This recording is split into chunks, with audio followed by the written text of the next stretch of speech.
MTG and me, this is Charles, and I got something interesting for you this week. So earlier in the week, I was testing out some new brews online. Specifically, was trying out the mono black deck that I saw on SBMTG, and then a similar one on Channel Fireball. And I came up against what I think was a mono red artifact construct tribal deck, and I thought it was really interesting. It plowed over my mono black deck. So I kind of looked at the playables in the deck, and I sort of tried to reverse engineer it, and I came up with what I think is an original take on this in the form of a red-black artifacts construct tribal deck. And at the very least, I think you'll find it pretty fun to play. But I actually think it's got some competitive legs, particularly in the non-budget version. So tonight I'm going to bring you two versions of the deck. A $25 budget artifact construct tribal deck, and a more expensive full feature deck that takes advantage of some pretty powerful standard staples such as Walking Ballista and Fatal Push. Alright, so let's start with the budget constructed tribal. Now I'm only going to do the main deck in this case. Your sideboard really is sort of dependent on your local meta. Once I get into the non-budget version of the deck, I will go through my sideboard choices, and you can decide if it's relevant for your deck or not. So in the main board of this deck, we're playing a total of 20 creatures, and they're all artifact constructs. In addition to that, I'm playing a few vehicles that either double as creatures or just complement these creatures pretty effectively. So we're going to start off with 4 copies of Bomat Courier.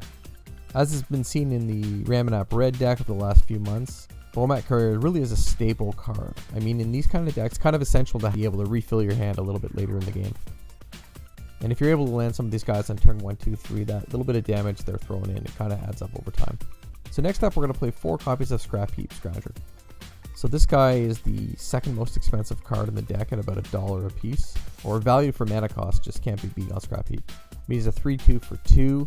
You can recur him from the graveyard. Of course, the downside is that he's not able to block. However, the deck is aggressive enough that you're not really concerned about blocking too often. Next up, we're going to play 4 copies of Foundry Inspector. Again, a solid 3/2 for 3. That gives all of our artifact spells cost reduction. So this can start to stack up. You're playing some stuff mid-game, like turns 4, 5, and 6, where you're able to basically flush out the rest of your hand and just overcome your opponent. Next up, we're going to play 4 copies of Chief of the Foundry. This basically acts as an artifact lord and pumps up all your creatures. So if you land a Bomat Courier turn 1, Scrap Heap Scrounger turn 2, Chief of the Foundry turn 3, and you're unopposed, you're already attacking in for 6 damage turn 3, and you've attacked in for a bunch already with that Bomat Courier. And then to round out the 20 creatures, we're going to play 4 copies of Scrap Trawler. Now, I kind of wish there was another card we could play in this slot. I think this one fits reasonably well. I mean, it is the 3/2 for 3, just like Foundry Inspector, and it does allow us to recur either Scrap Heap Scrounger or Bomat Courier. Alright, for interaction at an instant speed, we're going to play 10 instants total. First up is 2 copies of Shock. Now, you could switch this out for something like Hour of Glory if you prefer. It's a little bit higher on the curve, but if you think you're going to be facing those sorts of threats, it's relevant. But I think the Shock provides a little bit of reach, a little bit of depth, and clear some early threats just to allow you to pound through with your artifacts. Next up, we got 4 copies of Lightning Strike. This is a pretty versatile instant at 2 mana that allows you either, once again, to take out a creature to allow your combat damage through, or provides a little bit of later game reach where you can just directly deal 3 damage to your opponent's face. And then finally, we've got 4 copies of Unlicensed Disintegration, red-black.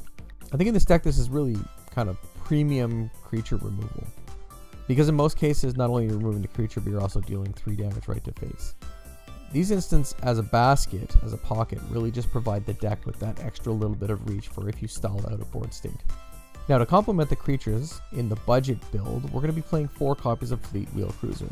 So yes, this is 4 mana, but in an ideal world, you'll already have a Foundry Inspector down, so you'll reduce the mana cost to 3, which allows you to possibly play 2 things that turn. And it comes down as a creature the turn it enters the battlefield.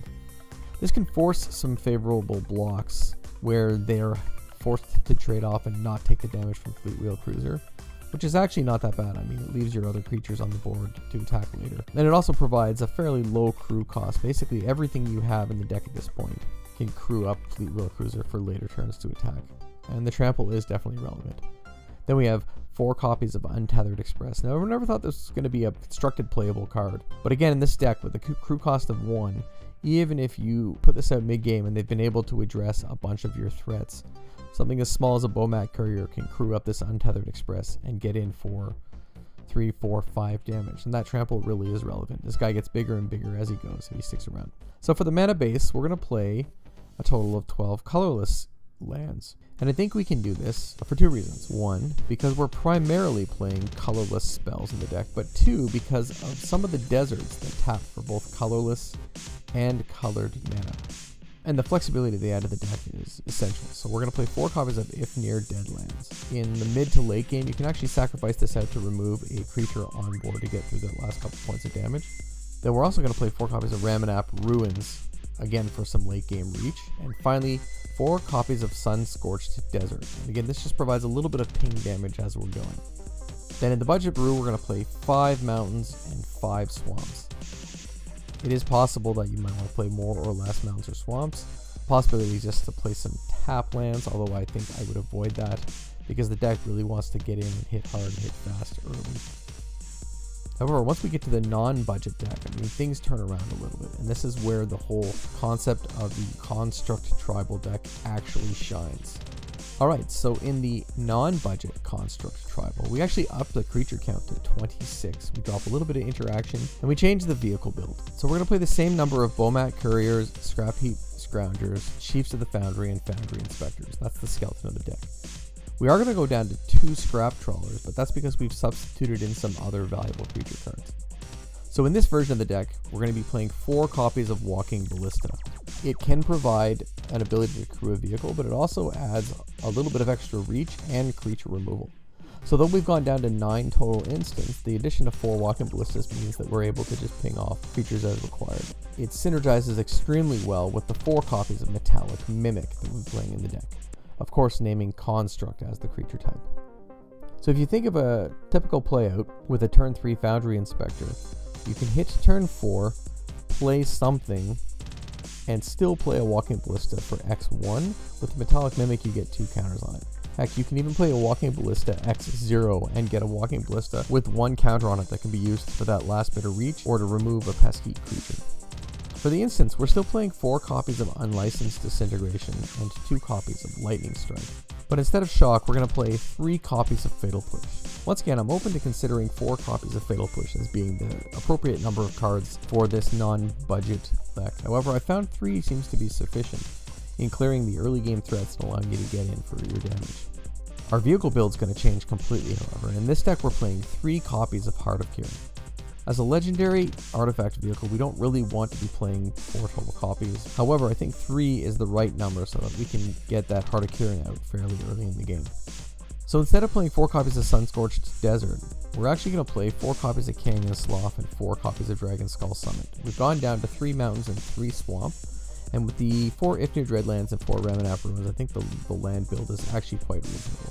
I've gone back and forth on this again, with Canyon Slough taking up perhaps 2 slots with the Sunscorched Desert. However, I think the deck just doesn't need that much land, and having the ability to cycle away a later game Canyon Slough is reasonably useful in just cycling through the cards that you need. So other options include perhaps playing Hostile Desert, given that you intend to sack away these deserts in the mid game, the mid to late game. The Hostile Desert might actually give that just a little bit extra reach, or being able to reanimate a land to crew your Heart of Kieran can make the difference between a win and a loss. But as I've said, I've been playing this deck for the last couple days and it's been performing extremely well. I'm very impressed with the deck. I'm going to be taking it out to Standard Showdown this weekend. So for my sideboard, I looked a little bit at the Ramanap Red decks and what they've been playing in their sideboard, because I feel at its heart this is a very similar style of deck. We could play 2 copies of Pila Nalar. Now this gives us the ability to buff up an artifact creature, which all of our creatures are, which is enough for us to crew up that Heart of Kieran. Next up we play 1 extra copy of Fatal Push and 2 copies of Abrade. Now I think Lightning Strike and Abrade are interchangeable, however I prefer Lightning Strike for the main board again because we can go directly to player's face. Then 2 copies of Hour of Glory. This can be also switched out for Vraska's Contempt, once again depending on your meta. In sorceries, we're going to play 2 copies of Lost Legacy and 2 copies of Sweltering Suns. Now, Sweltering Sun's normally not that great when you're playing an aggressive creature deck, but if you have even 1 Chief of the Foundry out, Sweltering Suns is going to take out a mono red aggro deck, and perhaps even some of the token strategies that are out there right now. but leave your artifact creatures behind. Then we're going to play 2 copies of Aethersphere Harvester on the side as well. This is a little bit of reach again with the flying, and the life gain is not irrelevant. Finally, we're going to play 2 copies of Chandra, Torch of Defiance. The card is just good. In this deck, it's good because it provides, once again, late game reach. It also allows you to basically cycle into your deck a little bit, and you can use it as targeted removal to deal damage directly to creatures. So yeah, that's the deck, Construct Tribal. Let me know your thoughts. Feel free to like, comment, and subscribe, and thanks for watching. If you enjoyed the video, you could help us by clicking that like button and leaving a comment. And to support the channel, please click that subscribe button. Also, don't forget to check us out on Facebook and Twitter. Thanks for watching!